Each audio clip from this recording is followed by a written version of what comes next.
സൗദിയിൽ നിന്ന് വെക്കേഷന് വന്നിട്ട് ദാ ഇങ്ങനൊരു വ്യൂ കണ്ടിട്ട് അത് കാണാതിരിക്കുന്നത് മോശമല്ലേ. അതുകൊണ്ട് കസിൻസിനെ വിളിച്ചു, ദാ നേരെ പോയി. വീട്ടിൽ നിന്ന് ഒരു അരമണിക്കൂർ, അതുകൊണ്ടാണ് പെട്ടെന്ന് പോയത്. സൗദിയിൽ നിന്ന് നാട്ടിൽ വന്ന കുറച്ച് പച്ചപ്പുള്ള ഏരിയ കൂടുതൽ കണ്ടു കഴിഞ്ഞിട്ടുണ്ടെങ്കിൽ എന്തോ എൻ്റെ മനസ്സിലൊരു കുളിരാരിറ്റിയാണ്. ഞങ്ങളങ്ങനെ ട്രാവൽ ചെയ്ത് ഇവിടെ എത്തി.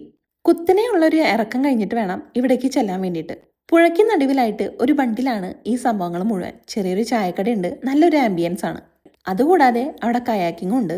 ഞങ്ങളെത്തിയപ്പോൾ കറക്റ്റ് 6 മണി കഴിഞ്ഞിട്ടുണ്ടായിരുന്നു. അതുകൊണ്ട് തന്നെ കയാക്കിങ് ചെയ്യാൻ പറ്റിയില്ല. പിന്നെ കുറച്ചു നേരം അവിടെ പ്രകൃതി ഭംഗിയും പിന്നെ ഇതൊക്കെ കണ്ട് നിന്നു.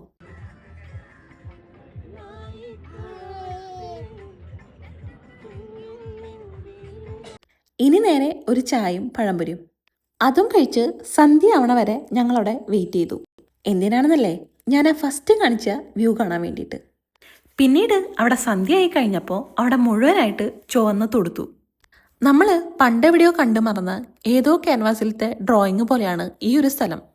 ഇത് കോഴിക്കോട് ചെല്ലിയത്ത് വാട്ടർ വില്ലേജ് ആണ്. അതിനടുത്തായിട്ട് ചെറിയൊരു ഹോട്ടലും ഉണ്ട്. ഈ വ്യൂവും കണ്ട് ഒരു ബീഫും പഴംപൊരിയും കൂടി കഴിച്ചിട്ട് ഞങ്ങൾ അവിടെ നിന്ന് സ്കൂട്ടായി. അപ്പോൾ അത്രേ ഉള്ളൂ. ശരിട്ടാ.